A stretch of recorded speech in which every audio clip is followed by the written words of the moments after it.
con uno de los tópicos que tenemos para ver, que se llama modelos de volatilidad.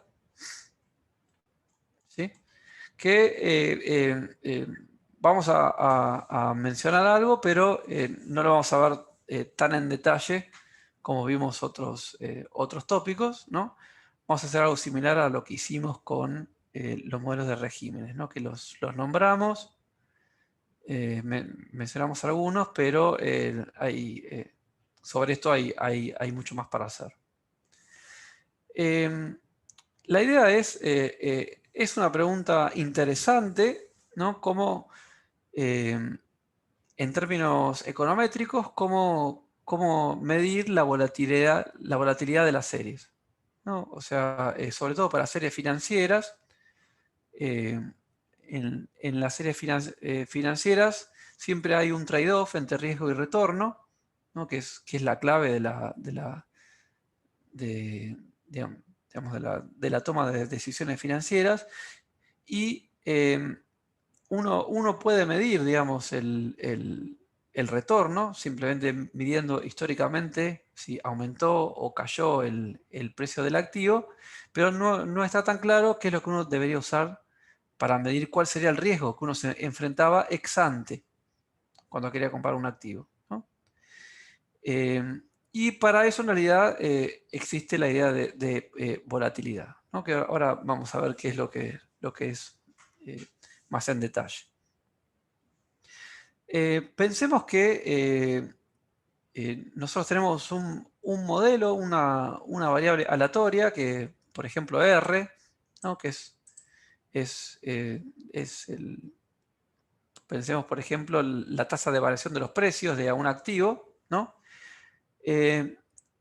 Y puede ser que ese componente, ese proceso, tenga dos partes. Una parte que tenga que ver con el comportamiento en términos de la media, ¿no? Y una parte que tenga que ver con la varianza, ¿no? En cierta manera, si uno piensa desde la micro básica, ¿qué es lo que afecta la toma de decisiones bajo incertidumbre? Es ese trade-off que hay entre media y varianza, ¿no? O sea, y en general los precios de los activos digamos, toman en cuenta estas dos cosas, ¿no? No solamente si me ofrece la posibilidad de muchas ganancias, sino también cuánta variación tengo, ¿no? O sea, si tengo posibilidad de perder, si yo me enfrento a un activo que tiene en promedio un precio positivo, ¿no?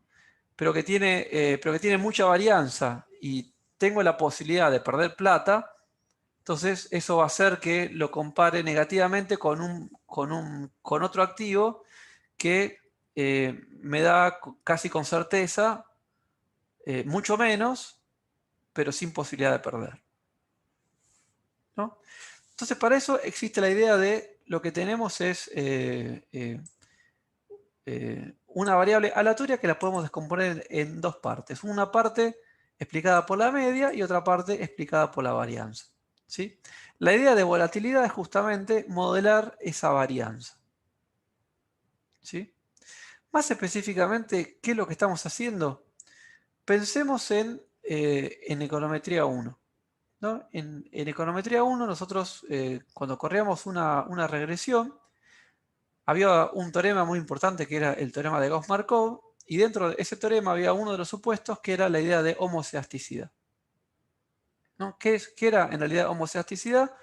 Significaba que la varianza de los errores era constante, era la misma para todos los individuos, ¿sí?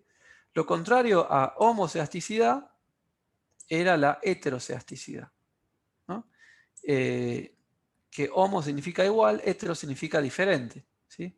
Y la idea era, cuando teníamos heteroceasticidad, lo que pasaba era que la varianza cambiaba de acuerdo al individuo.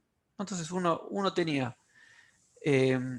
podía tener que había más varianza para ciertos individuos con ciertas características y menos varianza para otros, ¿no? Y esto era algo importante para hacer inferencia correcta y para la validez del teorema, ¿no? Lo que nos interesa ahora es que lo que queremos modelar nosotros es esta varianza condicional, ¿sí? Lo que nos interesa, o sea, la idea de volatilidad es, en cada momento del tiempo nos enfrentamos a ciertas realizaciones futuras, ¿no? Esas realizaciones futuras no solo van a variar en términos de la media, sino potencialmente van a variar en términos de la varianza. Y lo que estamos modelando es en realidad la varianza condicional, ¿sí? Por eso es que acá, digamos, lo que nos va a interesar es permitir de esta variable aleatoria que tenga un sigma cuadrado que va evolucionando en el tiempo, ¿no? En realidad, la idea sería, lo que vamos a permitir es que la varianza del componente aleatorio, condicional en toda la información que nosotros tenemos hasta hoy, ¿no? Esa varianza puede potencialmente ir cambiando en el tiempo.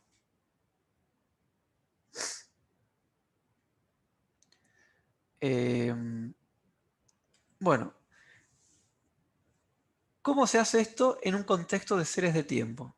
Donde la idea de volatilidad condicional es que digamos, la varianza o volatilidad va cambiando dependiendo de en qué condicionamos, ¿no? O sea, pensemos por ejemplo, queremos medir la volatilidad de los precios, ¿no? Seguramente los precios van a tener más volatilidad en contextos en los cuales, por ejemplo, hay mayor inflación, ¿sí? Entonces, no es solamente que los precios van a ir aumentando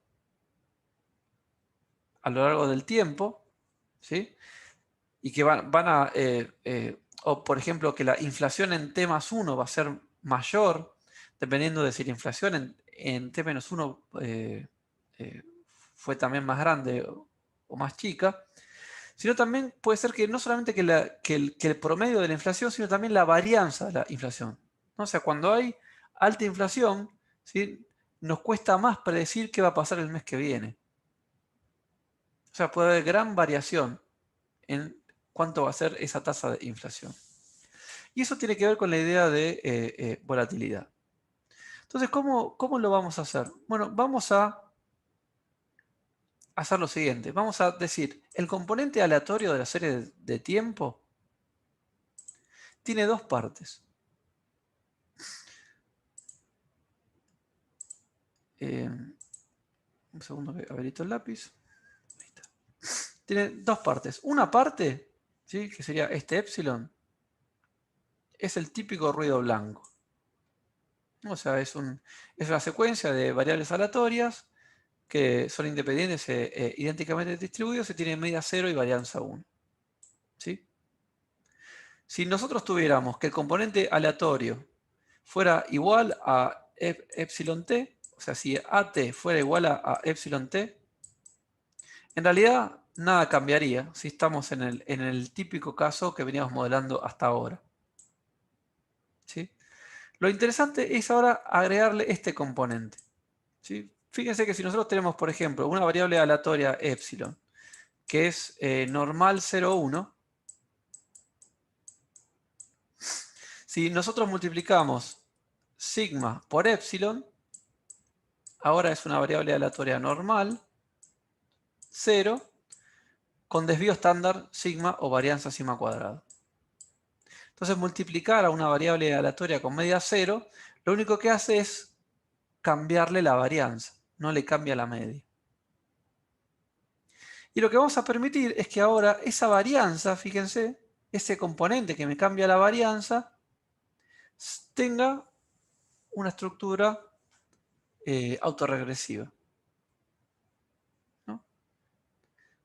Lo que vamos a permitir es, por ejemplo, decir la varianza condicional, que va a ir cambiando en el tiempo, depende de la magnitud de los shocks pasados. Entonces, lo que estamos construyendo acá es un modelo en el cual no solamente hay un efecto de que si tuvimos mayor varianza el mes pasado, perdón, mayor inflación el mes pasado, vamos a tener más inflación hacia adelante, ¿sí? Sino también estamos modelando el caso en el cual mayor inflación el mes pasado significa que hacia adelante vamos a tener mayor varianza de lo que podemos observar. ¿Sí? Y esto es algo que pasa mucho en series de tiempo financieras, series de tiempo macroeconómicas, ¿no? O sea, shocks grandes en el pasado, ¿sí? Seguramente se ven reflejados en mayor incertidumbre acerca de qué es lo que va a pasar en el futuro, ¿no? Y eso se debería ver reflejado en que tenemos menos capacidad para predecir. Menos capacidad para predecir significa que tenemos mayor varianza condicional, ¿no? O también llamado volatilidad. ¿Sí? Este modelo, ¿sí? Fue inicialmente desarrollado por un paper de Robert Engel, ¿sí? Que justamente se llama Autoregressive Conditional Heteroscedasticity, ¿no? O sea, heteroscedasticidad condicional, tal como veníamos hablando. O sea, heteroscedasticidad, o sea, distinta varianza, pero lo importante es autorregresiva. O sea, va a ir cambiando en el tiempo. Fíjense lo interesante de este modelo. Tenemos que, de alguna manera, permitir ver cómo se modela este sigma cuadrado, ¿sí? La sigma cuadrado es una varianza, con lo cual tiene que ser un número que tiene que ser positivo. Entonces esto impone ciertas restricciones sobre el valor que tienen que tomar estos coeficientes. Alfa 1, perdón, alfa 0, alfa 1, ¿no? O sea, tienen que ser todos positivos. Porque si no son positivos, o sea, no puede darse el caso que tengamos una varianza negativa, no tiene sentido, ¿no? Entonces, todo esto tiene que ser positivo. ¿Qué es lo que propone Engel? Bueno, lo que dice es, estima tu modelo, ARMA, y agregale a la varianza la posibilidad de que varíe, ¿no? Entonces, lo que se hace es, digamos, se usa lo que se llama máxima verosimilitud, al igual que como se hace con las series de tiempo univariadas, se le impone una distribución a estos shocks, ¿no? Ya sea normal o T estudiante, que es lo más común, ¿no? Y después se le permite flexibilidad en la varianza, ¿no? Y esto me da la posibilidad de tener una serie, digamos, que yo puedo ir prediciendo, ¿no? Cómo va a ir cambiando la media y cómo también va a ir cambiando la varianza. Por ejemplo, ¿no? O sea, estos modelos se llaman ARCH. Autoregressive Conditional Heteroscedasticity, ¿no? ARCH es digamos, el acrónimo de estas cosas que están acá. Entonces, por ejemplo, podemos tener un ARCH 1. ¿No? ¿Qué sería un ARCH 1? Sería un modelo donde el error o el componente aleatorio tiene estas dos partes, y lo importante es que esta parte de acá permite modelar la varianza de forma autorregresiva, ¿no? Y ahí este 1 significa que acá tenemos un solo lag hacia atrás. Un arch 2 tendría 2 lags, un arch 3, ¿no? O sea, es como que esto me va a decir, mira, entonces vos lo que puedes hacer es modelar un modelo para la media y un modelo para la varianza. Entonces, por ejemplo, ¿no? Para la media tenemos un arma 1, 2, no sé, lo que sea. Y para la varianza podemos tener un arch 1 o un arch 2. Entonces la combinación de eso permite flexibilidad en cómo nosotros modelamos la media y cómo modelamos la varianza. ¿Sí? Hay unos cálculos interesantes sobre esto, que es sigma cuadrado. Este sigma cuadrado que está acá, ¿sí? Lo podemos pensar en realidad como la varianza del término del error condicional en la información que nosotros tenemos hacia el pasado. ¿Sí? Y básicamente esto implicaría que tenemos un proceso que tiene media cero, porque esto tiene media cero, y tiene una varianza que se comporta de esta manera, ¿no? En realidad, si esta es la varianza condicional, la varianza no condicional la podemos obtener asumiendo estacionalidad del modelo, que lo vamos a asumir, ¿no? Donde básicamente si nosotros queremos calcular la varianza, es la esperanza de a cuadrado, es igual a la esperanza condicional al cuadrado, y acá lo que estoy usando es lo que se llama la ley de esperanzas iteradas, LEI, que es la esperanza no condicional de una variable es igual a la esperanza de una esperanza condicional. Por ejemplo, la esperanza de X condicional en Y.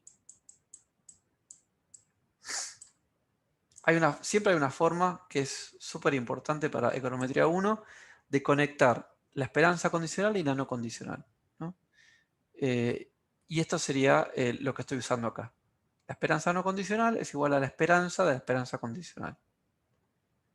Y acá uso esta fórmula que está acá, lo reemplazo acá, y esto me da la posibilidad de llegar a este resultado que está acá, ¿no? Fíjense que entonces esto implica una restricción no solamente sobre alfa 0, que tiene que ser positivo, y alfa 1, que tiene que ser positivo, sino también que alfa 1 tiene que estar entre 0 y 1.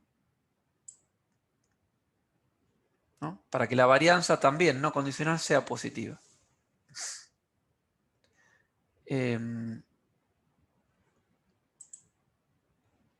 Esto en realidad, estas restricciones que van apareciendo con el modelo, lo que pasó fue que fueron como que en realidad son restricciones del modelo, ¿no? Como que impone muchas condiciones sobre cómo tienen que ser los coeficientes, con lo cual me da menos flexibilidad para estimarlo, ¿sí? Eso después es lo que después va a dar la posibilidad de trabajos adicionales sobre esto, que ahora vamos a ver, ¿sí? Que en cierta manera hacen que hay modelos superadores de estos arch, ¿no? Pero estos arch en realidad son una forma muy fácil y muy intuitiva de permitir modelar la varianza, ¿sí? De hecho, ¿cómo se trabaja con estos modelos? Bueno, uno haría lo siguiente. Primero, elige la mejor ecuación para la media, eligiendo entre los modelos ARMA, ¿no? Ustedes saben de la primera parte que vimos en la materia, cómo se eligen los modelos para la media. Después, una vez que uno tiene esos modelos, ¿sí? Usa los residuos de ese modelo para testear por estos efectos arch, ¿sí? A ver si alguno tiene memoria de lo que vieron en econometría 1, ¿no?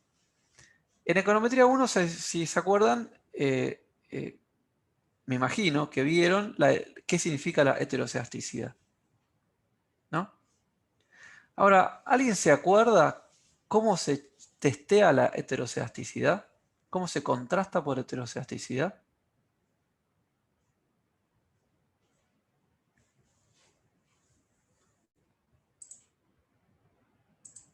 ¿Alguno tiene una memoria de trayendo, digamos, a colación de heteroceasticidad? ¿Qué es lo que hacían? ¿No utilizabas para eso el test de White, por ejemplo? Exacto. ¿Y qué hacía Y el el test de de White? Breusch-Pagan no tenía. También, Por ejemplo, ¿sí? en el test de White vos lo que hacías era correr una regresión, guardarte los residuos y poner como variables explicativas a los productos cruzados no redundantes y también a las variables al cuadrado, por ejemplo. Sí. ¿Y cuál era la variable dependiente? Los residuos. Claro, eran, acordate, los residuos al cuadrado, ¿no? Ah, sí, sí, pequeño detalle. Entonces, Claro, o sea, eso era básicamente, es la forma de armar un test de heteroscedaticidad. ¿Sí? Acá vamos a hacer exactamente lo mismo. ¿Sí? O sea, ¿cómo vamos a testear por esa heteroscedaticidad, que acá es en realidad heteroscedaticidad condicional? Vamos a estimar el modelo para la media, vamos a sacar los residuos, ¿sí? Y vamos a correr una regresión de los residuos al cuadrado. ¿Sí? ¿Por qué? Bueno, porque en realidad, fíjense, o sea, en realidad, la varianza condicional, ¿sí? Esto lo vamos a aproximar por los residuos al cuadrado.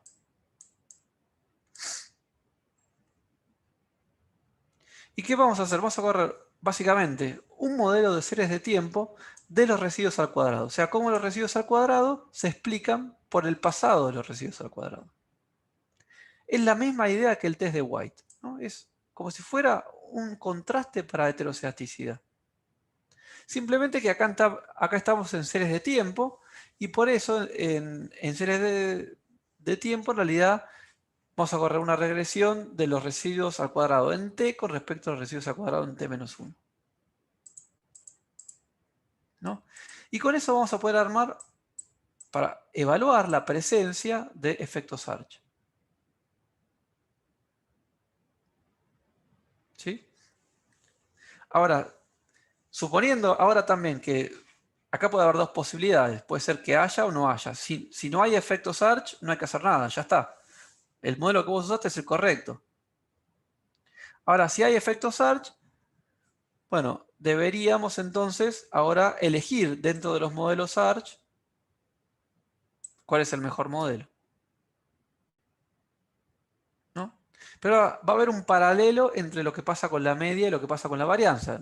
¿Cómo elegimos cuántos residuos de la parte Arch, de la parte de la varianza tenemos que usar?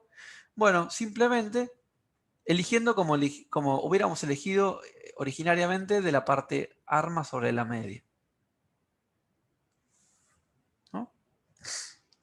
Y de hecho, así es como funciona esto, digamos, ¿no? O sea, es simplemente modelar como si fueran dos niveles.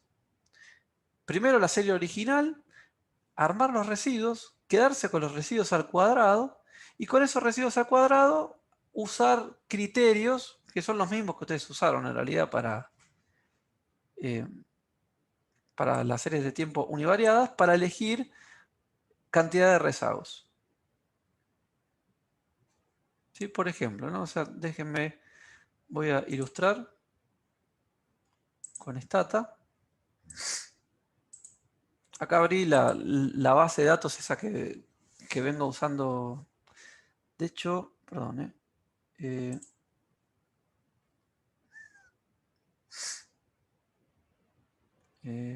está esto?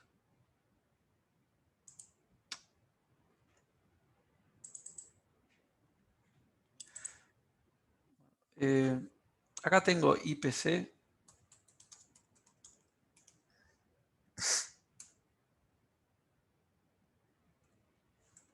Esta es una serie de IPC para Argentina.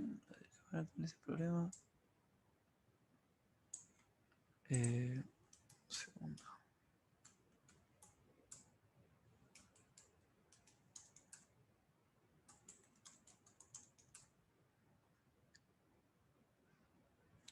Esta es una serie de IPC para Argentina que, si no me equivoco, va del 2004 al 2019.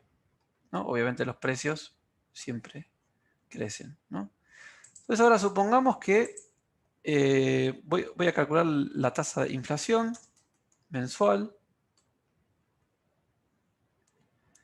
El logaritmo de IPC menos el logaritmo del lag de IPC, ¿no? Esta sería la tasa de inflación mensual. También del 2004 al 2018. Al 2019 creo que van estos datos. De hecho, estos son datos parecidos a los que yo les pido a ustedes que que se armen, ¿no? Es una base que yo fui juntando de distintos lados. Tiene el tipo de cambio, tiene el IPC, tiene el EMAE, tiene salarios y tiene depósitos, reservas. Creo que también tiene, a ver si construí M2. No, no tiene M2, pero yo más o menos les pido algo parecido a esto, ¿no? Pero acá yo solamente quiero trabajar con la serie de inflación, ¿no? Ahora fíjense, esta serie de inflación va cambiando la media, ¿no? O sea, a medida que salimos de la crisis del 2001, cada vez la inflación se fue haciendo más alta, ¿no? Y esto se ve reflejado básicamente acá, que cada vez se centra en un número cada vez mayor, ¿no? Ahora, fíjense que en periodos donde hay alta inflación, también hay mucha más volatilidad. Acá estamos hablando de volatilidad de la inflación.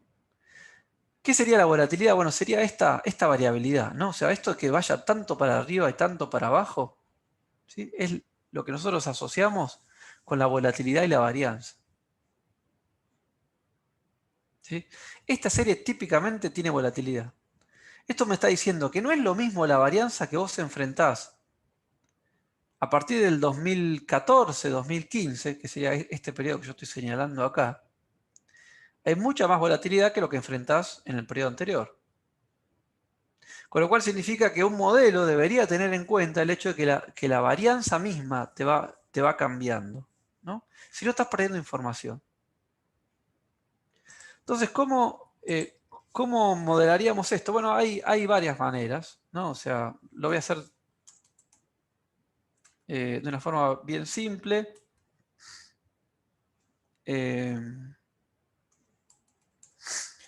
Voy a elegir cómo modelar la parte de la media simplemente eligiendo entre los AR, ¿no? O sea, pero esto porque para hacerlo rápido ahora, ¿no? Entonces, acá me está diciendo que tengo que modelarlo con un AR1, ¿no? Y lo voy a estimar con un AR1. Corro una regresión de la inflación en la inflación pasada y me quedo con los residuos, ¿sí? Ahora, ¿qué tengo que hacer con estos residuos? Tengo que sacar, al igual que haría con el test de White, al igual que haría con el test de heteroelasticidad, sacaría los residuos al cuadrado.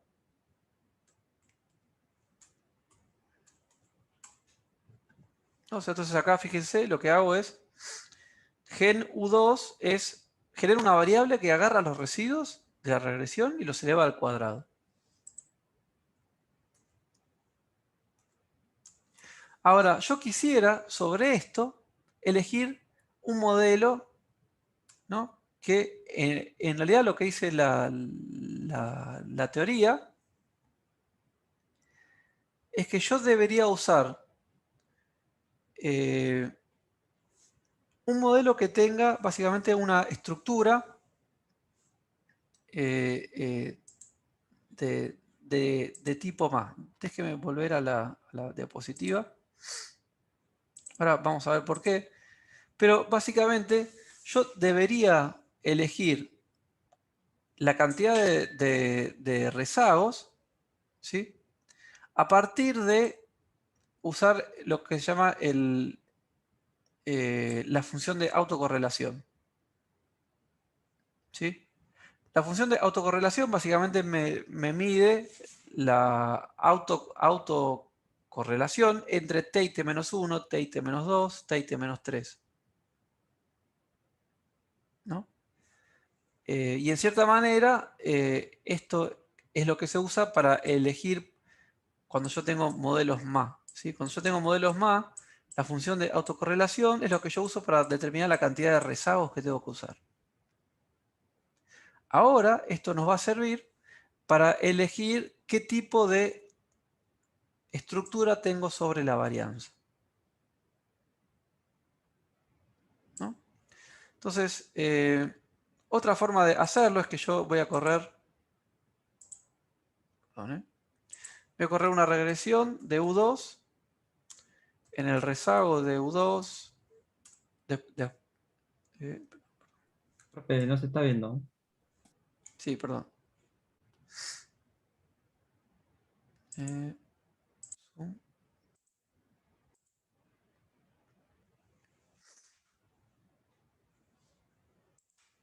Ahí está. No, tengo que parar y volver a stata. Ahí está. Ahora sí. ¿Sí? Fíjense, yo lo que analizaría es si este modelo me va a encontrar autocorrelación haciendo este tipo de regresiones. Los residuos como función de los residuos en el pasado. De hecho, no aparece muy claro que haya una estructura de arch. Perdón, acá me equivoqué. Sí, o sea, fíjense, no aparece tan claro que los residuos en T se correlacionen con los residuos en T-1, con los residuos en T-2, ni con T-3. Solamente con T-4. Esto como son datos mensuales, o sea, ¿por qué tiene una relación del del trimestre anterior sería esto, ¿no? Acá no está tan claro que haya una estructura arch. ¿Sí? Pero básicamente, fíjense lo que estoy haciendo, agarro los residuos y corro los residuos, una regresión de los residuos al cuadrado con respecto a los rezagos de los residuos al cuadrado. ¿Sí? En cierta manera, el hecho de que este rezago sea significativo me está indicando que hay algún tipo de relación, ¿no? Es como que esto me diría que debería usar 4 rezagos de los shocks pasados al cuadrado para modelar la varianza, ¿no? Y esto es lo que hacen estos modelos Arch.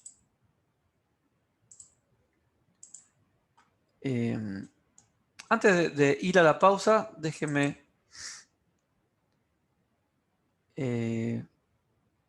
introducir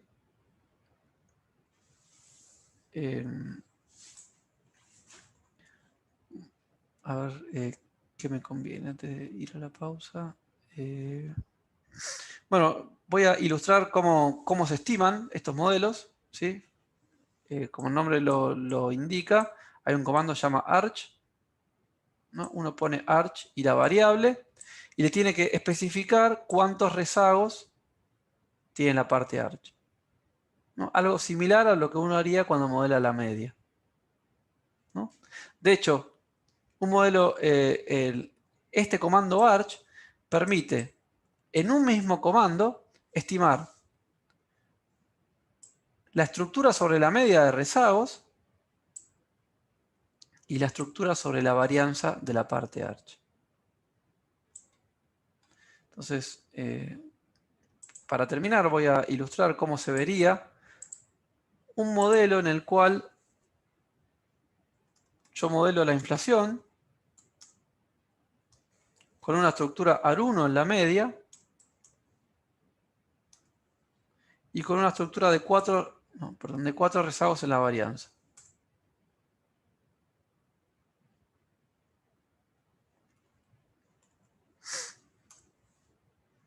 De hecho, algo más interesante va a dar esto. Fíjense, ¿qué es lo que estoy haciendo? En un mismo modelo tengo la media y la varianza con distintas estructuras, ¿no? Y la estructura arch acá aparece con un efecto significativo. Profe, no se está viendo la pantalla de Stata. Perdón. Ahí está.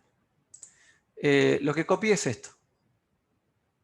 Para correr el arch, uno pone arch, o sea, el comando es arch, ¿no? Después pone la variable, que en este caso es inflación. Después uno elige cuántos rezagos tiene para la parte de la media. Y acá puse AR1. Y después le especifico cómo quiero modelar la varianza,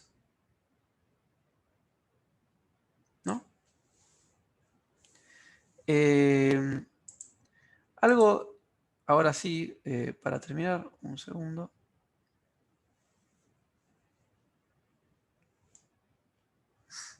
Quería mostrar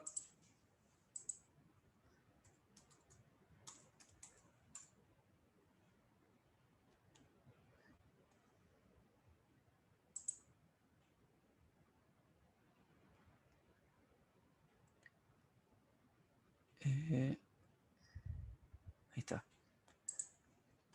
Entonces,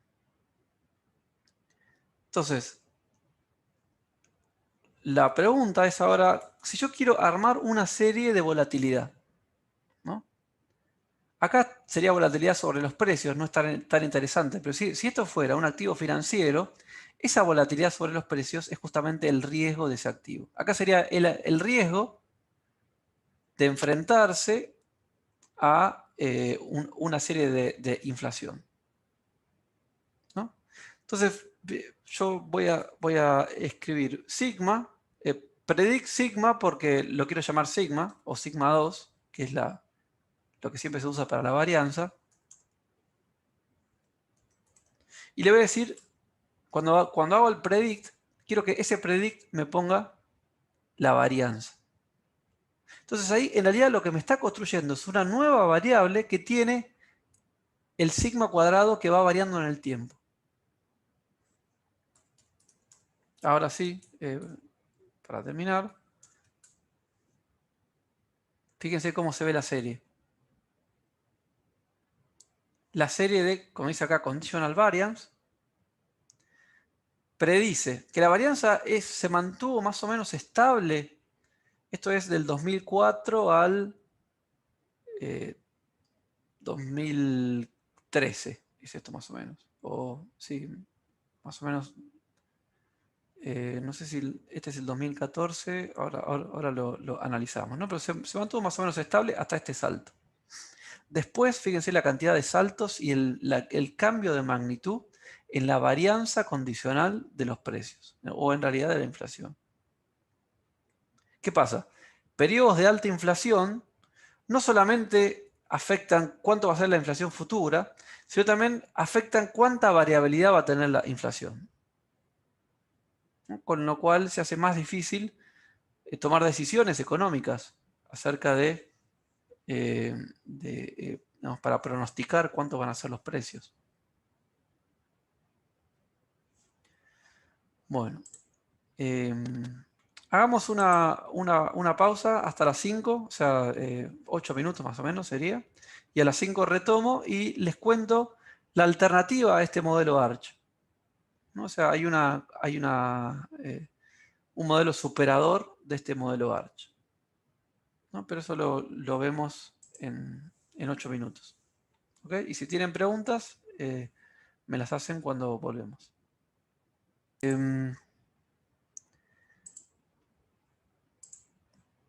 Estos son los que vimos hasta ahora, los llamados modelos ARCH, ¿no?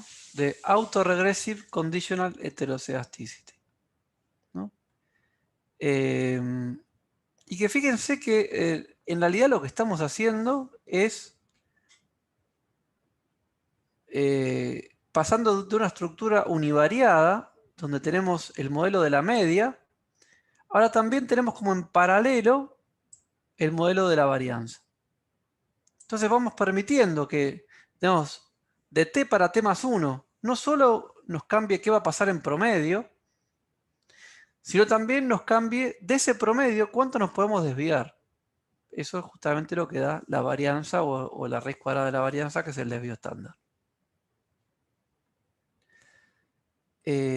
Acá en las notas les puse un par de detalles acerca de cómo estimar y cómo modelar esto, que creo que no va a haber ningún problema en la implementación, ¿no? Ahora, como todo lo que pasa en econometría, siempre aparece un modelo y de repente a alguien se le ocurre que se puede hacer algo mejor y lo llama modelo generalizado, ¿no?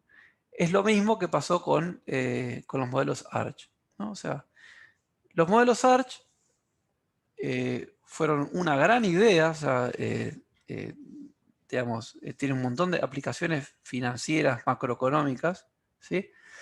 Pero en cierta manera empezaron a encontrar que tenía muchas restricciones sobre la positividad de los parámetros, ¿no? O sea, por eso que yo mencioné anteriormente, no era tan flexible y hay veces que no daba tan bien y había que checar un montón de cosas para que funcione bien.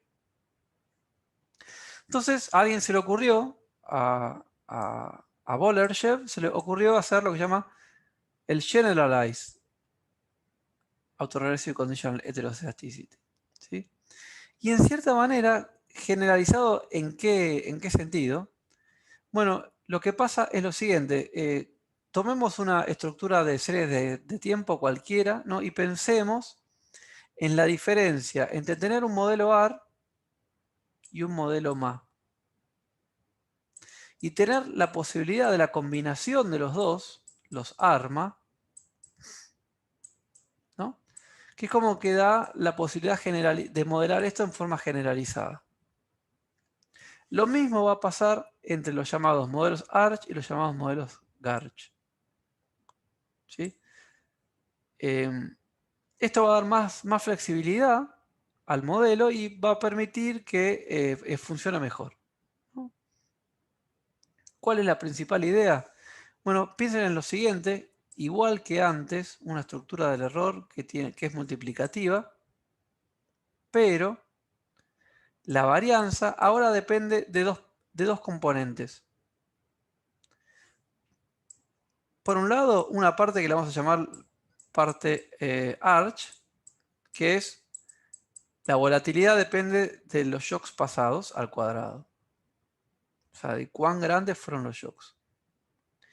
Pero también depende de la volatilidad misma. Fíjense, acá hay una diferencia entre A cuadrado es el valor del shock al cuadrado. O sea, cuán grande fue el shock. Sigma cuadrado es cuán grande era la volatilidad en el pasado. Esto, digamos, acá da más flexibilidad, ¿no? Es como que esto es parecido a la estructura que uno tiene cuando tiene una parte AR y una parte MA, ¿no? O sea, es como que le da más posibilidad de capturar efectos de corto y de largo plazo. Sobre este modelo también tenemos restricciones, sin embargo, aunque más flexibilidad, alfa tiene que ser positivo, alfa 0 positivo, los alfas estos también tienen que ser positivos, y los betas también tienen que ser positivos, ¿no?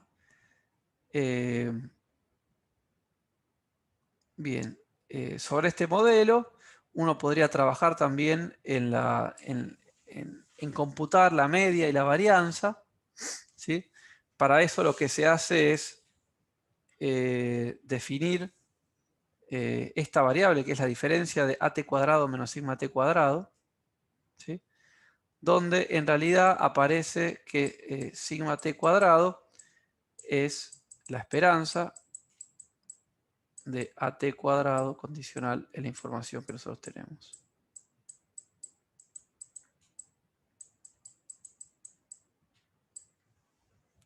Entonces, esto que está acá, at cuadrado menos sigma t cuadrado, es como si fuera at cuadrado menos su esperanza, como si fueran los residuos, como si fuera como una secuencia de residuos, ¿no? Y de hecho, sigma t cuadrado se puede encontrar como la diferencia de estas dos cosas, ¿no? O sea, por construcción. Entonces, a partir de este cálculo, uno puede calcularle la media, puede calcularle,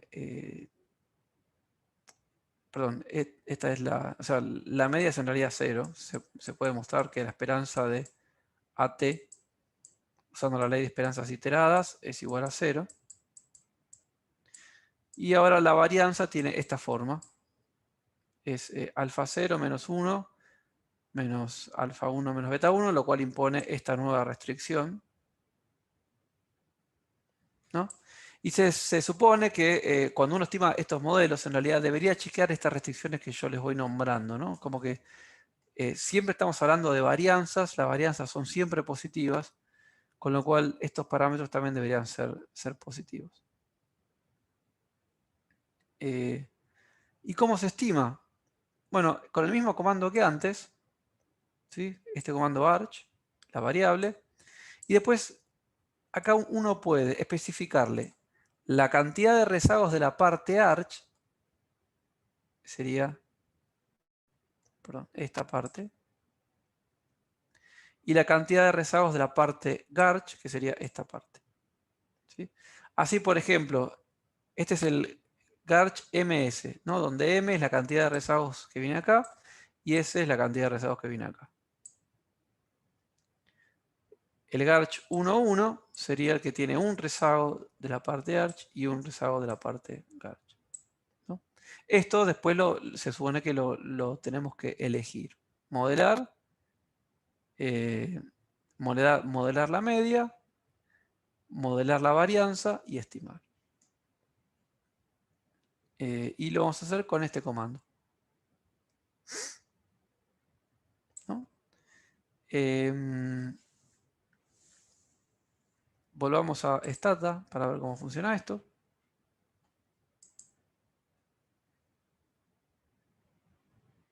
¿Dónde está? ¿No? Ahora lo que voy a hacer es estimar un modelo Arch para la inflación que tenga un AR1 para la media y que tenga un Garch 1.1 que se escribe así, un 1 en la parte Arch y un 1 en la parte Garch. Entonces tiene como una estructura más, digamos, más compleja, ¿no? O sea, y fíjense entonces, ¿qué me tiene que reportar? Me reporta siempre una constante. Me reporta el coeficiente autorregresivo de la parte AR1 de la media. Esta sería la ecuación de la media. Acá se llama ARMA, es la ecuación de la media. Y después me reporta la ecuación de la varianza. ¿No? Fíjense que acá, en la ecuación de la varianza, también tiene un residuo de la parte arch, que sería el residuo que acompaña, como sigma t cuadrado depende de at menos 1 cuadrado. Y después este coeficiente Garch es como sigma t menos 1 cuadrado afecta sigma t cuadrado. Esto es como que están en dos niveles.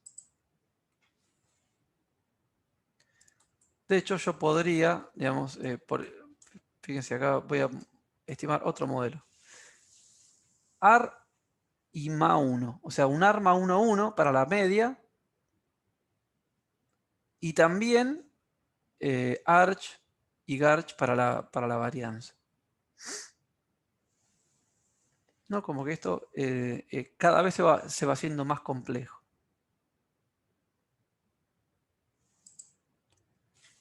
Voy a predecir esta nueva serie, a ver si cambia los resultados.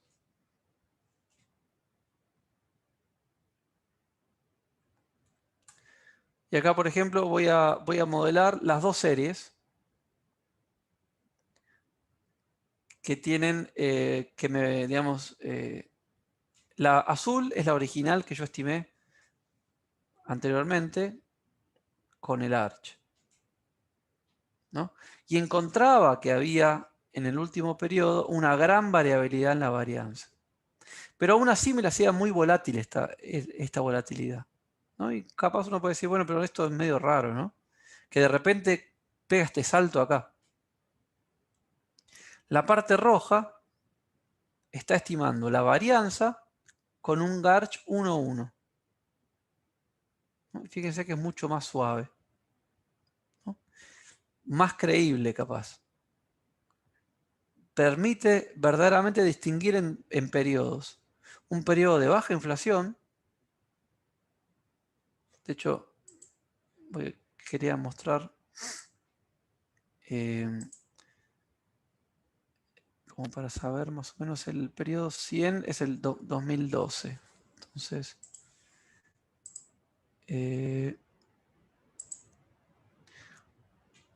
del 2004 al 2013 hay baja inflación y baja volatilidad. Fíjense, acá que tenemos poca volatilidad de la inflación. El 2014 hay una gran devaluación, ¿no? En enero del 2014, eso hace que aumente la inflación y acá se ve reflejado en que aumenta la volatilidad. El modelo Arch predice que hay un salto de una vez, en realidad son dos saltos de la volatilidad. El modelo Garch es más suave y permite que es como si fuera un distinto régimen en cuanto a la volatilidad. ¿Sí? Fíjese que la volatilidad de la inflación pega un salto y se mantiene ese salto. Ahora, en el 2015, de vuelta, en realidad 2016, una nueva devaluación y otro salto más de la inflación, que se ve reflejado en otro salto más de la volatilidad de los precios y de la inflación. Que esto se ve, fíjense acá, esta parte roja está en otro nivel, ¿no? Es como que acá se permiten distinguir casi tres periodos: baja inflación, inflación mediana e inflación alta, y eso en términos de la volatilidad de la inflación.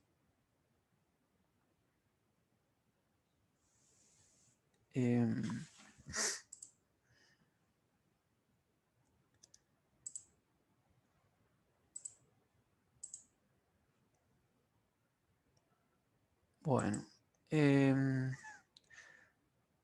yo les pediría que evalúen estos modelos, ¿no? y que más o menos lo puedan implementar en Stata, y que en términos prácticos nosotros vamos a llegar hasta los modelos Arch y Garch básicos, ¿sí? Después yo acá presento un montón de extensiones que son, a mi criterio, muy interesantes, pero que, como todo, hay niveles de complejidad, digamos, que se pone más complicado y no, digamos, de ninguna manera les vamos a pedir que sepan lo que sigue, ¿no? Pero, por ejemplo, esto es un modelo muy interesante, se llama Garching the Mean,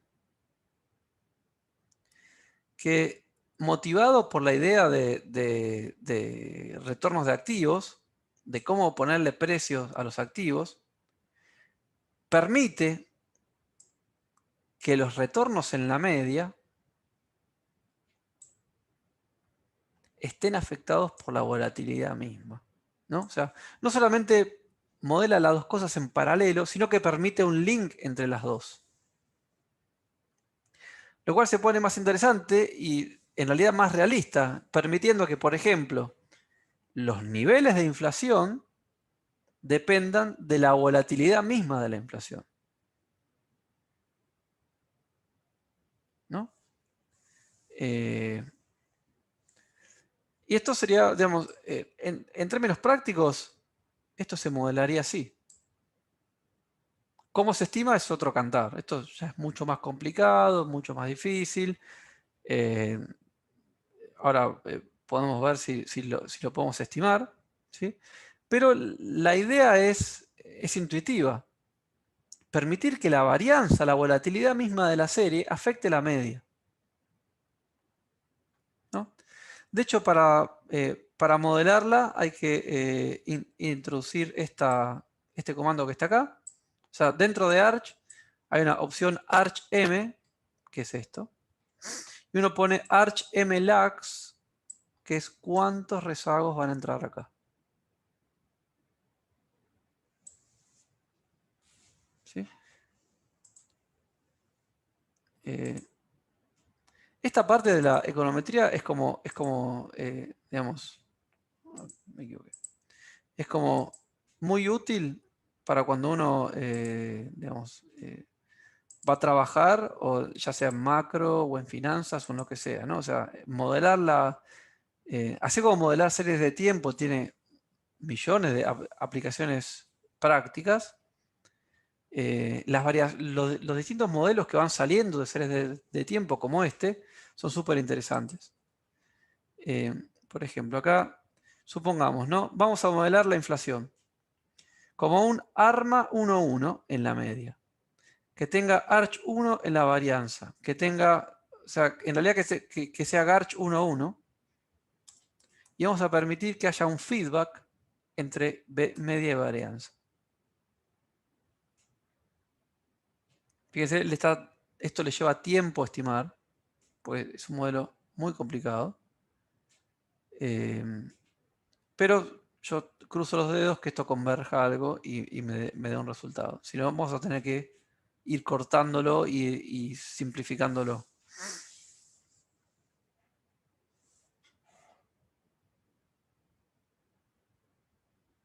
Ahí está. Llevó su tiempo, ¿no? ¿Por qué? Porque esto no se está estimando con regresión, sino que se estima con máxima verosimilitud. O sea, se impone una distribución sobre los errores y sobre eso se van eligiendo los parámetros casi en forma numérica, ¿no? Fíjense, ¿qué es lo que me da?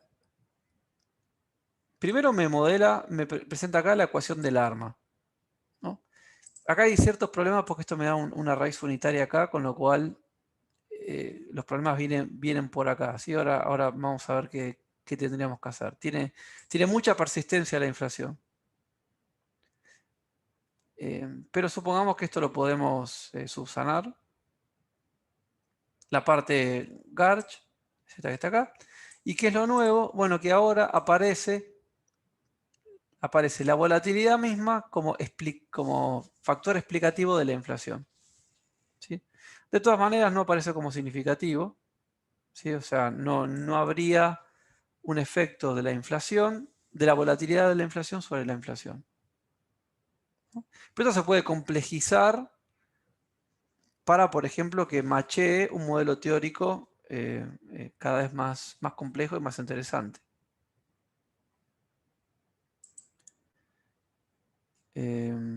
Bueno, yo creo que en términos de esta parte de la materia, podemos dejarlo acá, esto sí, y van a ver algo en la práctica también, ¿no? Con un ejemplo práctico, cómo estimarlo, cómo sacarle cómo estimar la volatilidad.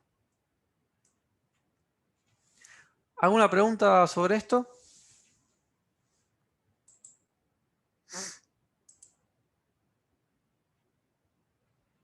¿No? Bueno, con esto terminamos lo que sería todo el módulo de series de tiempo que está pensado para econometría 2. ¿Sí? En realidad, en La Plata es uno de los, creo que el único lugar, o sea, tendría que chequearlo, pero es el único lugar que tiene 2 econometrías obligatorias. Y que la segunda econometría es solamente sobre series de tiempo. ¿Sí? Ni en la UBA, ni en San Andrés, ni en Ditela, creo, ni en otro lado tienen, digamos, tanta cantidad de econometría, ¿no? Y lo que permite es hacer esta separación de que series de tiempo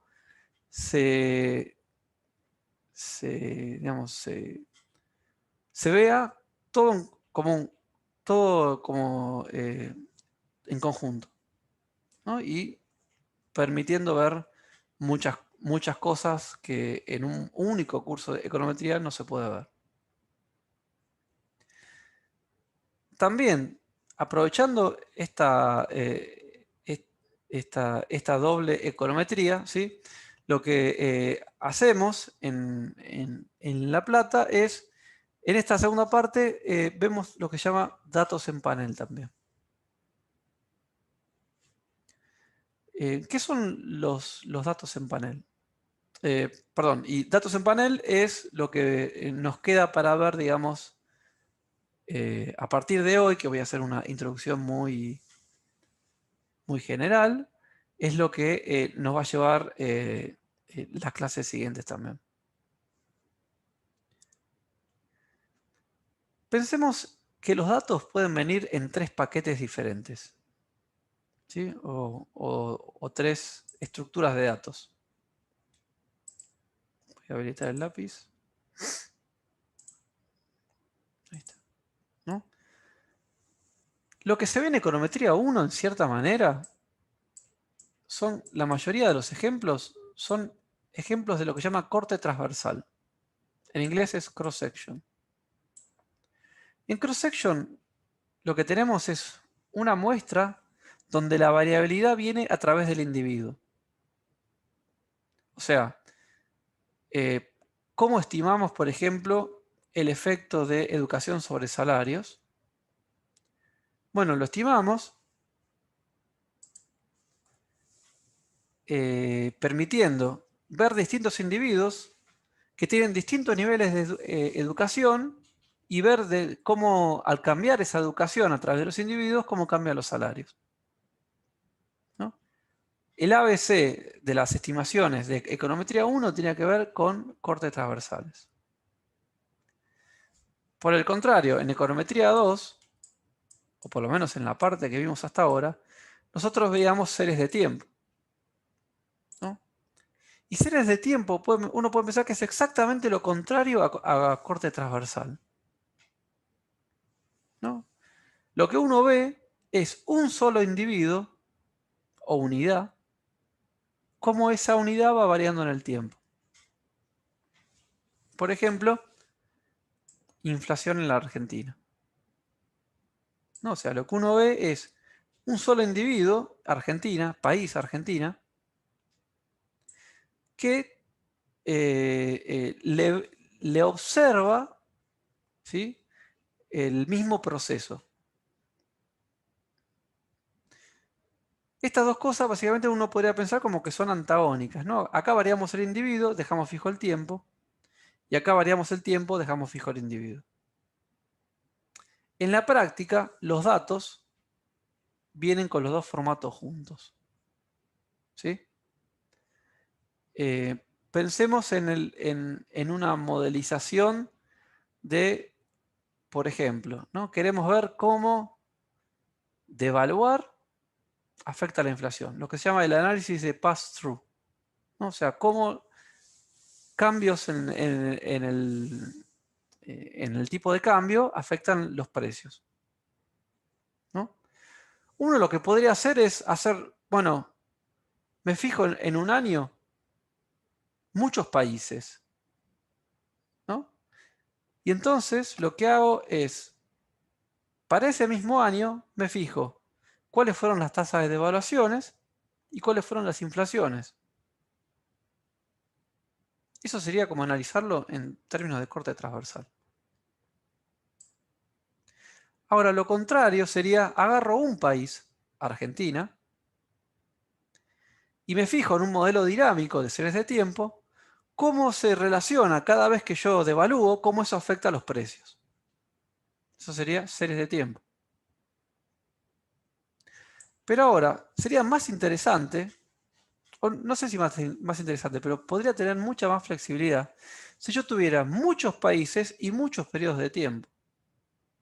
Porque puedo ver a la vez qué pasa cuando dentro de un país se cambia la tasa de devaluación y cómo eso afecta a la inflación, y también qué pasa entre países. O sea, que hay países que devalúan más, capaz pueden tener más o menos inflación, y países que devalúan menos, ¿no? Eso sería básicamente la estructura de datos en panel, ¿no? Datos en panel es, fíjense, si acá la base de datos cambiaba a través de I, el individuo, y acá cambiaba a través de T, el tiempo, ahora cambia a través de I y T. Las cosas, los datos, están indexados con un doble subíndice. I para individuo, T por tiempo, ¿no?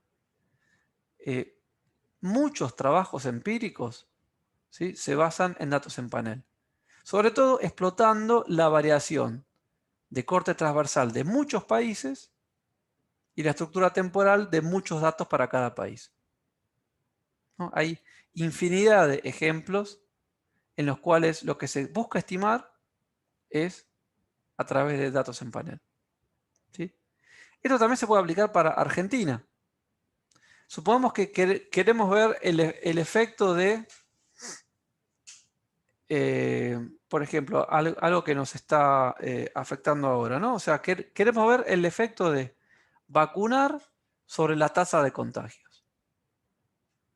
O sea, básicamente queremos ver qué pasa cuando se dan más vacunas, cómo eso hace disminuir o no la tasa de contagios o la tasa de muertes.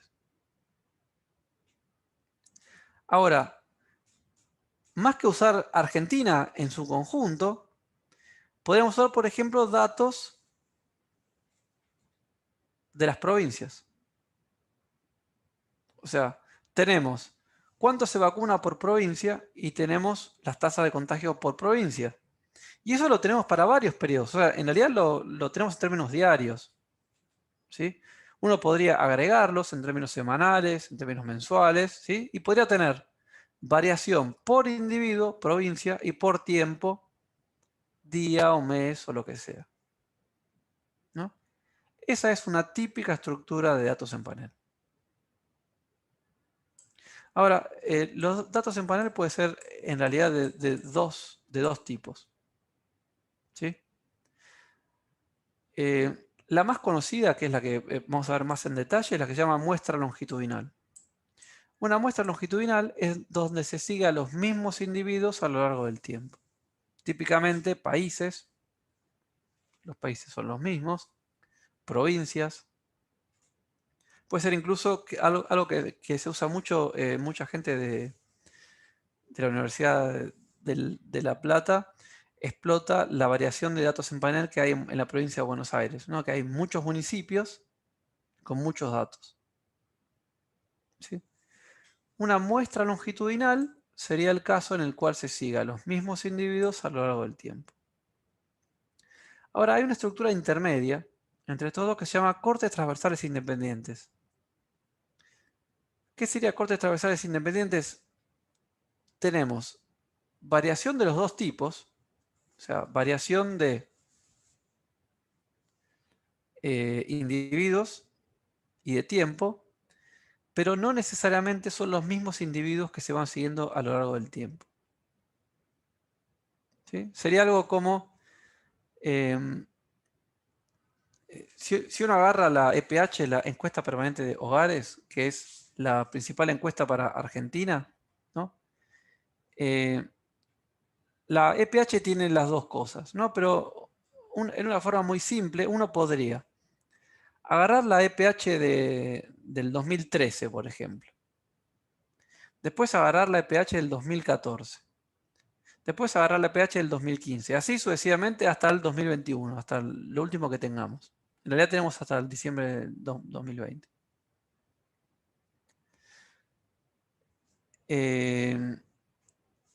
En general uno podría pensar que los individuos no se repiten, ¿sí? O por lo menos uno podría tomar la parte que no es panel de la pH, que no se repiten los individuos. Entonces uno tendría como, bueno, una muestra de individuos en el 2013, otra muestra de individuos en el 2014, otra en el 2015, ¿sí? Y uno podría explorar no solamente la variación entre individuos, sino también a lo largo del tiempo, ¿sí?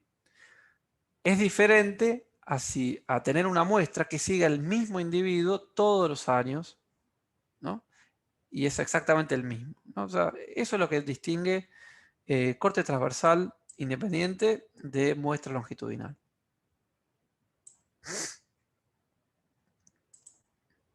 Nosotros vamos a ver los dos tipos, ¿sí?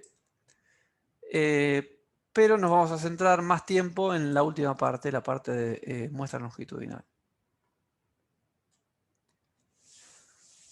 Bueno, entonces, brevemente, hoy voy a empezar con esto de corte transversal independiente, ¿sí? Y es lo que me va a llevar de acá al fin de la clase.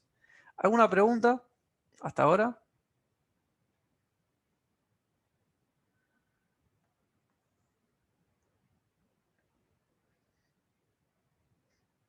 ¿Hay dudas?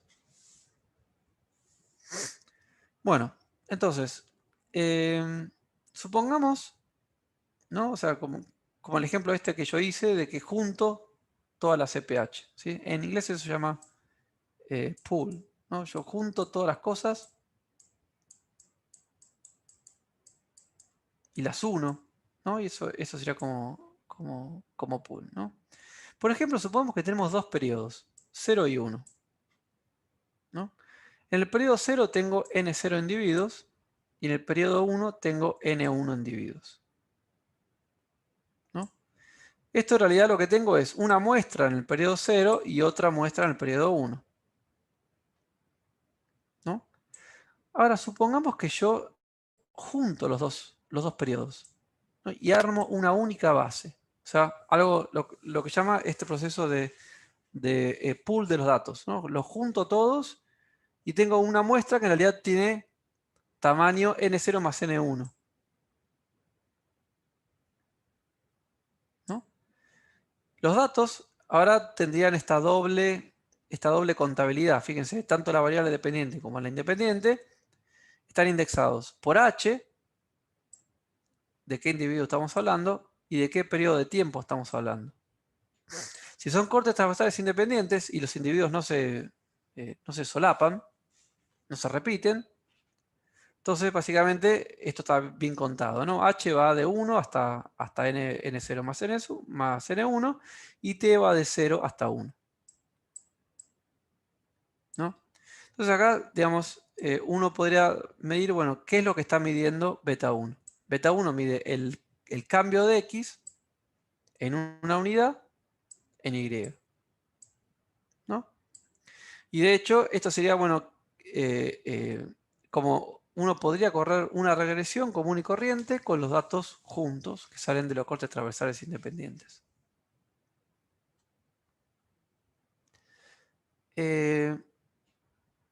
Ahora, esto, si yo hago ese proceso nada más de juntar los datos, esto me va a generar problemas.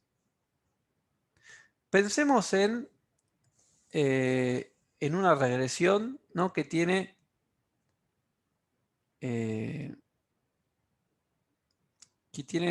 variables nominales, ¿no? O sea, yo le pregunto, por ejemplo, yo quiero ver, mi variable dependiente es cuánto gasta en educación, por ejemplo, ¿no? O sea, cuánto gasta cada individuo o cada familia, pensemos, que son familias estos, cuánto gasta en educación, ¿no? Y la variable independiente es el ingreso. O sea, tengo ingreso acá y tengo acá gasto en educación. Como una medida de, quiero saber cuánto del ingreso se dedica a la educación, ¿no? Y acá puedo pensar que, por ejemplo, estamos midiendo, digamos, qué proporción del ingreso, digamos, va a eso y como una medida de una elasticidad, ¿no? O sea, cada vez que aumenta el ingreso, quiero saber si eso repercute o no en mayores gastos de educación.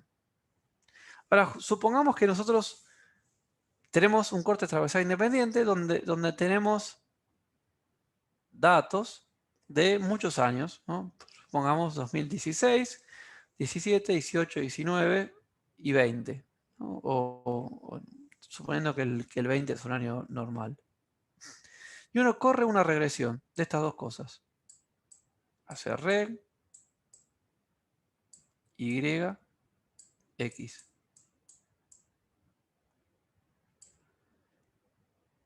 ¿Qué me pueden decir acerca de si estamos midiendo correctamente el efecto de un cambio en el ingreso sobre la educación?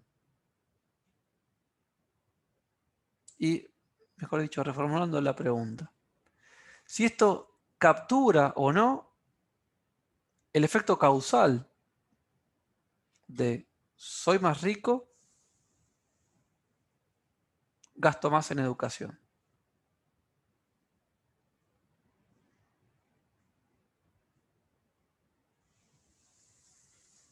¿Qué les parece? Si alguien viene y dice, mira, yo hice esta tesis, junté datos de una encuesta que me pasó no sé quién, y corrí la regresión, que es lo que sé hacer de econometría 1, y tengo el efecto de ingresos sobre educación, y me da un beta 1, me da un valor de beta 1.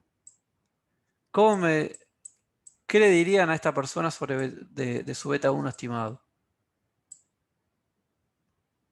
¿Está bien? ¿Está mal? ¿Se puede mejorar?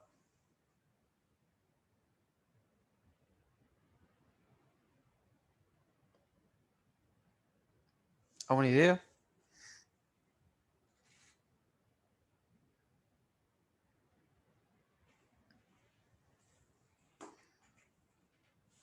¿Alguien?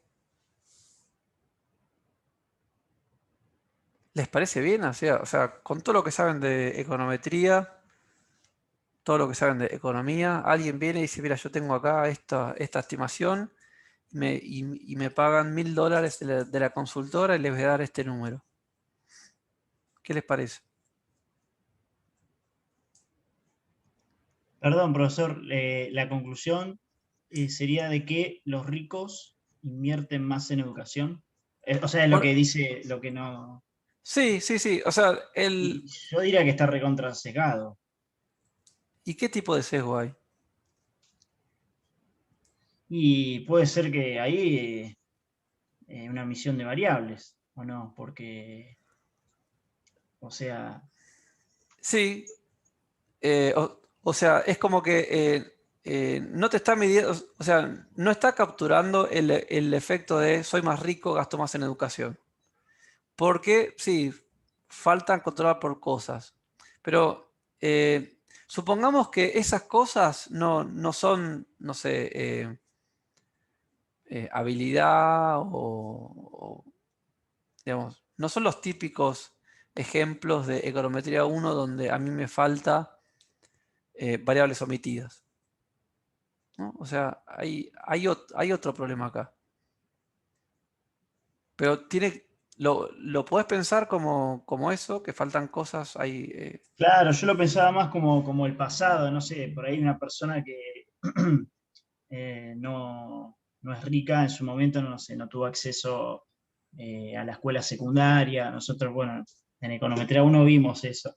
Pero bueno, Sí, evidentemente no. está bien, sí, ahí sería, sí, pero yo digo, pensá en alguien que corre una regresión de datos de ingreso del 2015, Sí, en gastos de educación del 2015, después datos de ingreso del 2016 con los gastos, ¿no? O sea, con toda la inflación que tuvimos en la Argentina.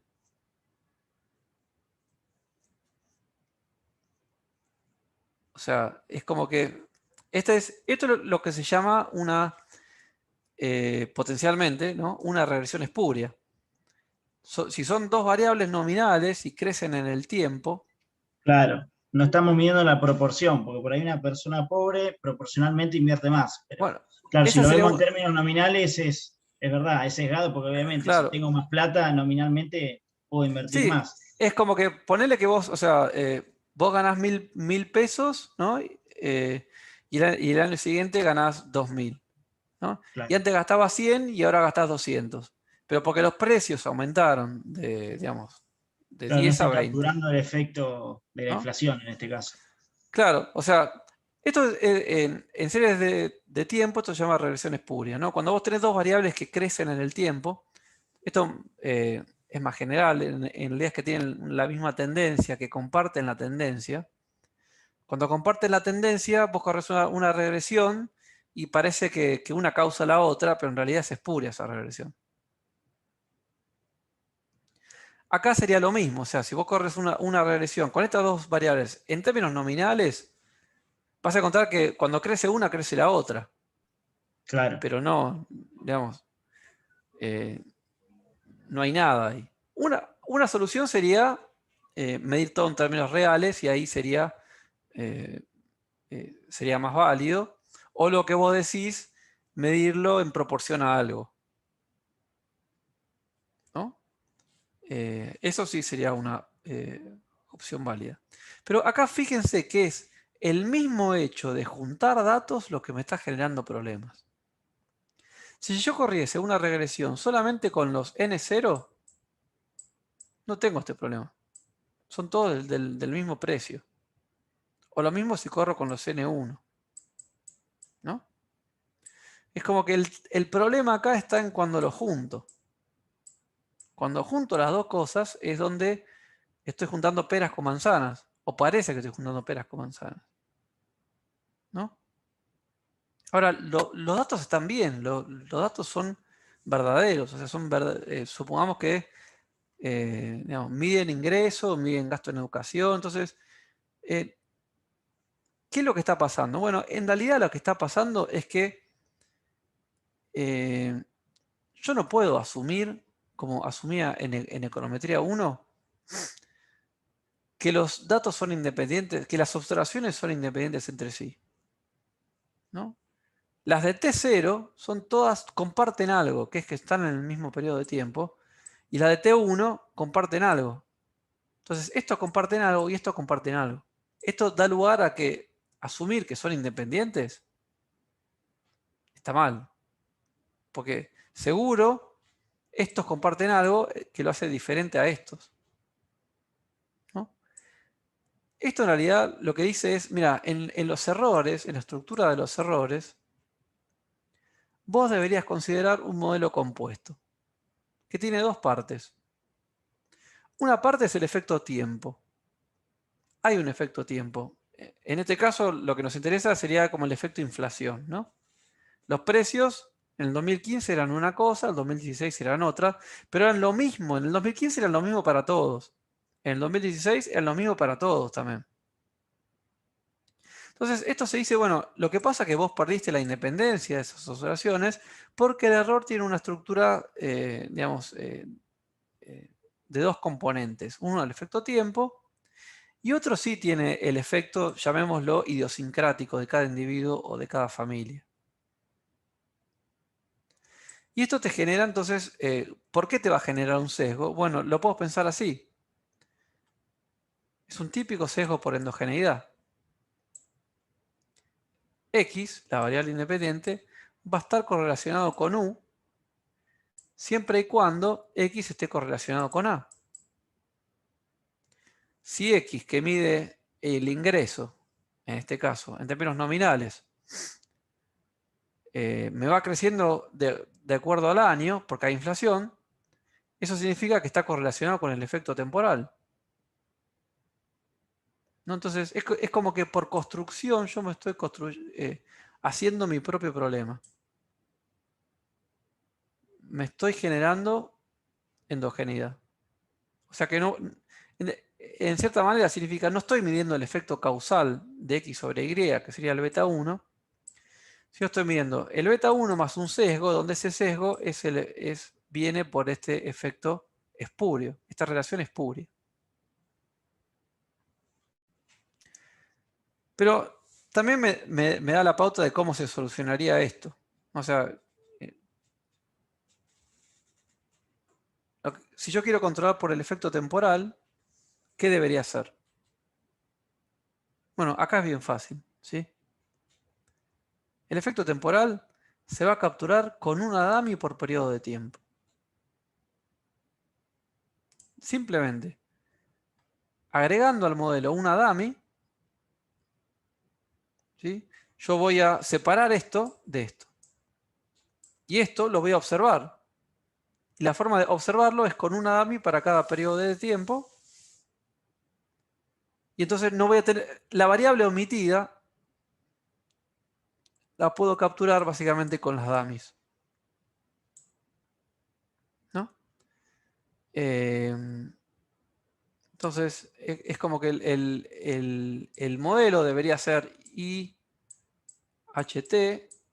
igual a beta 0 más beta 1 XHT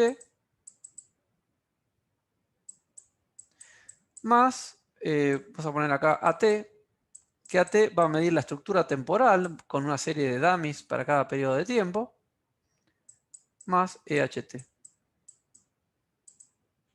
Ahora sí, si yo controlo con esto, esto ya no está más correlacionado con esto. Esto es algo que, digamos, tiene que salir por default.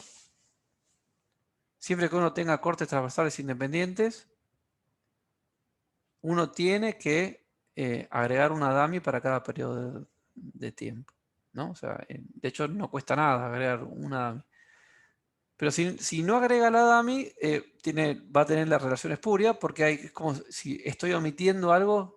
Por construcción, el error tiene el efecto temporal, entonces por construcción, siempre y cuando X me cambie con el tiempo, voy a estar captando una relación espuria. De hecho, yo voy a tener un modelo más rico, ¿no? Pensemos en esta estructura. Yo permito, por ejemplo, una constante. El efecto de beta 1, una dummy por tiempo, que acá digamos, la mido acá, con una sola dummy en este caso, y voy a tener una interacción de X por el periodo de tiempo. Acá yo estoy permitiendo un montón de flexibilidad. ¿Sí? Por ejemplo, fíjense, me está permitiendo, para el tiempo 0,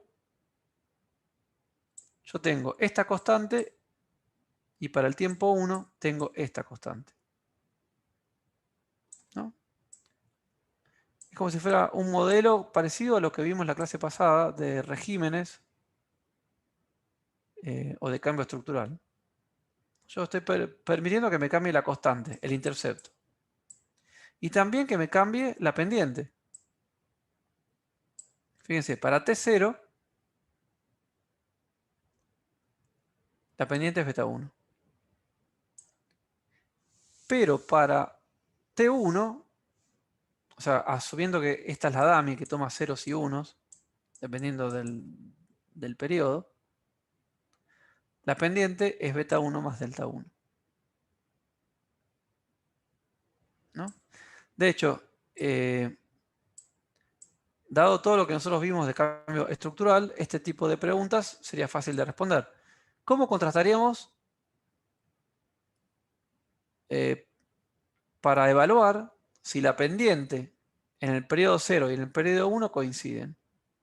Bueno, fíjense, esta estructura es la misma que teníamos para cambio estructural, ¿no? ¿Cómo evaluaríamos si la pendiente es la misma? Simplemente haciendo un contraste, evaluando si delta 1 es igual a 0.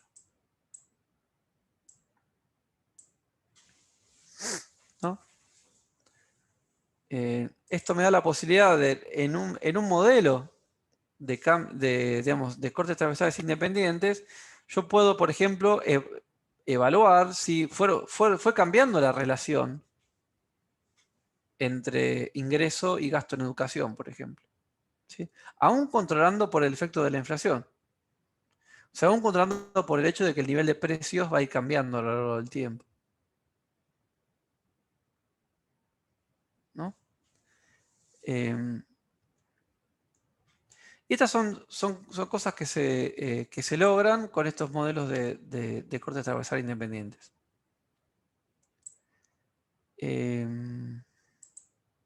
Bien.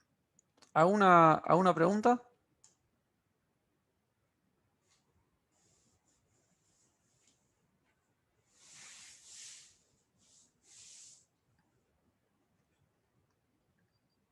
¿Una pregunta de lo que vimos hoy?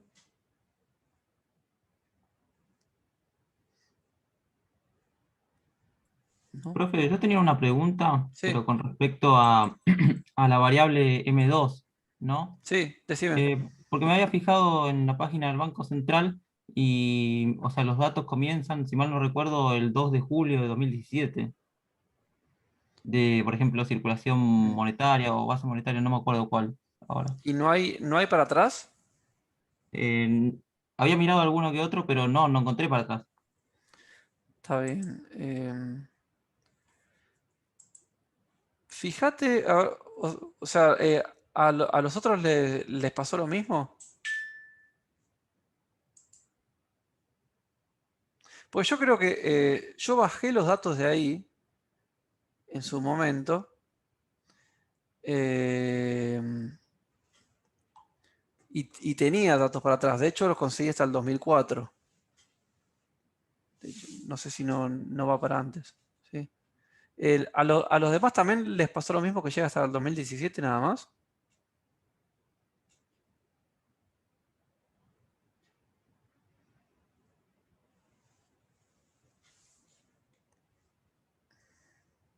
¿Alguno que haya... Perdón, yo acabo de hacer la prueba y sí, o sea, elegí diciembre de 2016 hasta 2021. Igual, para que lo chequee de vuelta porque quizás puse la fecha de hoy y me apareció no existen registros, pero voy a hacer la prueba de vuelta con diciembre y hasta, no sé, 2020.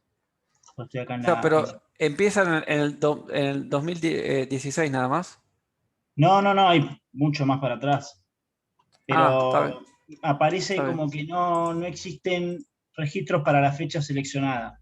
No sé si no sé quién habló, pero quizás a él le aparece lo mismo. No sé qué estás mirando vos, pero, o sea, yo Estoy en había la base seleccionado monetaria. base monetaria, perfecto. Yo había seleccionado la fecha, puse 31 de diciembre de 2016 y la primera fila que me aparece es 2 de julio de Ah, no, 2017. a mí no, me aparece para elegir, pero después me aparece como que no existen registros. Ahí estoy intentando con otra fecha, también, me aparece lo mismo. No existen A ver, registros para la fecha seleccionada, me aparece. O vamos sea, a me ver deja si... elegir la fecha, pero no aparece. Eso en la base monetaria. a ver, déjame ver. A ver si esto que vos estás diciendo, ¿no? O sea, por ejemplo, base monetaria, ¿no? Elijo la fecha de...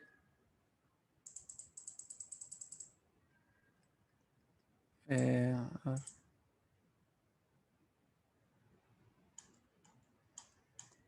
2010. Bueno, cualquier fecha del 2010. Pongo acá hasta el 2020.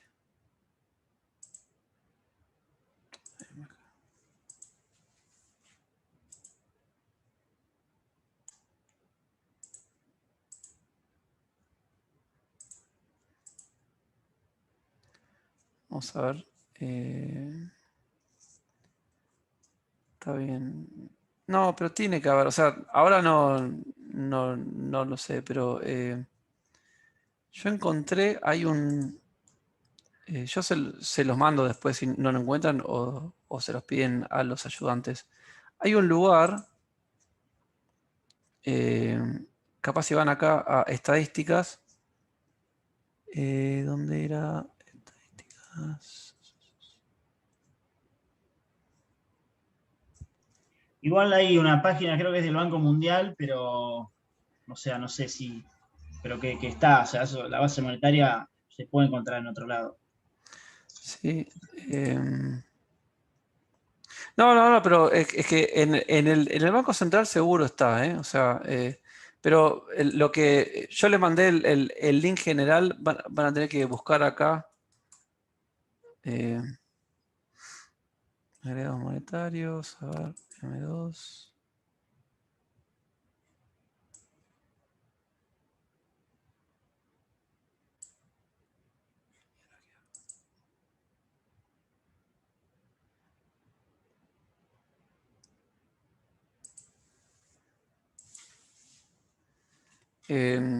Yo tengo o sea, yo me bajé del Banco Central los datos y llegan hasta el 2004. Fíjense, pruébenlo a ver si encuentran un lugar en el cual hay un Excel que tiene todos los datos. ¿Sí? Yendo hacia atrás. De hecho, en forma... a ver,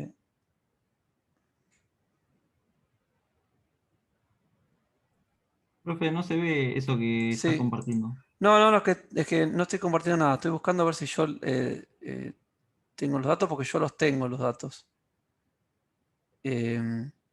Así que yo les pediría que traten de buscarlo, ¿no? Estoy tratando de ver a ver si encuentro la serie. Ahí está. Ahora ahí comparto. Sí, esta serie que yo voy a mostrar acá, la bajé del Banco Central. Tiene en forma desde el 2002 hasta diciembre del 2020, tiene todos los desagregados monetarios, ¿no? Del cual uno podría calcular el M2, que está acá, millones de pesos. Millones de pesos, esto es M2. Esto es en realidad tasa de variación de M2, ¿sí? Creo que hay una forma de calcular los niveles. Me tengo que fijar, ¿no? Pero por ejemplo acá tiene base monetaria, depósitos. Entonces uno podría armar el M2 a partir de base monetaria más depósitos, ¿sí? Esto lo bajé del Banco Central, ¿sí? Fíjense, si lo pueden encontrar, ¿sí? Si no lo pueden encontrar, me mandan un email y yo les mando este mismo Excel, ¿no? Y a partir de acá, a partir de los agregados monetarios estos, que esto está hasta qué fecha. Esto lo bajé el 21 de enero, o sea que está hasta el 21 de enero, pero tiene, digamos, los datos de hasta diciembre de 2020 están. Ahora, si uno buscase el actualizado, debería tener datos hasta mayo, ¿sí? Pero les pediría que exploren la base, la web del Banco Central, ¿sí? Si no lo encuentran, me mandan un email y yo les comparto a uno el Excel y se encargan de pasarlo a todos. ¿Ok?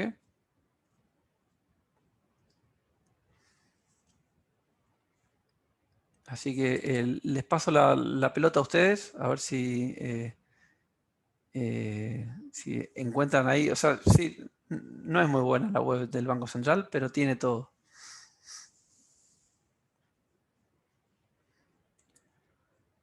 Bueno. Y si no, si no lo encuentran, me mandan un email y yo se los mando, ¿ok? Bueno. Bueno, dejamos acá y nosotros nos vemos el jueves que viene. Chao, profe. ¿Ok? Chao, Hasta profe, luego. gracias. Chao, hasta luego. Gracias, hasta luego.